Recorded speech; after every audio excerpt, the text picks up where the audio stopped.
Good morning and welcome to your Farm and Home Show. I'm Kristi Shive, and this morning we're visiting with Dr. Courtney Leuking. She's an extension specialist for health and nutrition for the University of Kentucky. Well, Courtney, mealtime can be frustrating when a child says they don't like something.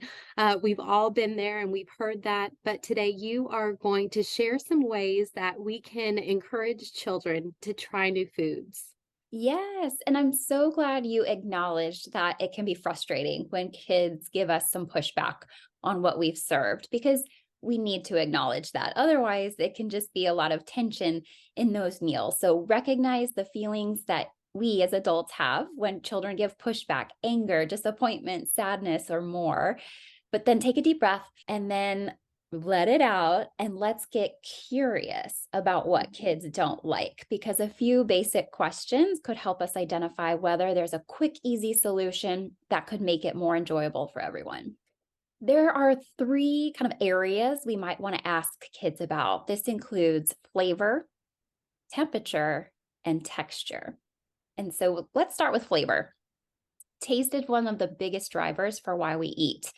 And some foods can have really strong flavors, and others might be a little bit more mild or maybe not a lot of flavor at all. And so, if a child has a strong reaction to tasting a food, just ask them, was it too spicy? Was it too salty? Was it not flavorful enough? Did it taste blah? Or maybe you could just ask them, what did it taste like? And that can tell you, maybe I can adjust my seasoning next time or pull a little bit out to the side. I know with my daughter, when we make taco meat, for example, we keep some out plain because the taco seasoning is just a little too much. So finding out how they reacted to the taste can give you an idea of how to pivot next time. We want to strive for that Goldilocks spot. Children typically don't like foods that are too hot or too cold. So we want to find out, is it too hot?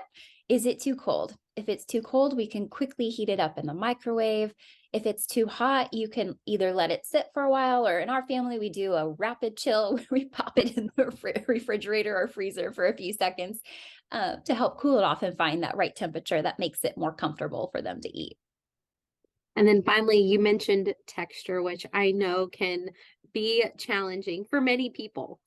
Yes, there are so many textures. I don't think we think about that enough, but there's liquid, things are smooth, creamy, slimy, lumpy, crispy, crunchy, and more. And so children need to get comfortable with these. And so the texture of a food might be off-putting, but we can prepare foods typically in a variety of ways. So raw will likely be a little bit more crunchy or hard, but once we cook something, microwave or steaming will be more mushy compared to maybe roasting. So playing around with textures, starting where kids are comfortable and slowly expanding, can get them more comfortable with trying other things. Now, what if we have done this detective work, made changes based on children's feedback, and they still push back on what we're serving them? I think we probably want to check ourselves. If you're like me, you want to say, well, if you don't eat this, and then fill in the blank. But we Mm. want to try to keep the experiences around food positive. So instead of sharing those ultimatums, like if you don't finish your plate, you can't have dessert type of things, try asking questions or just speaking very objectively about food.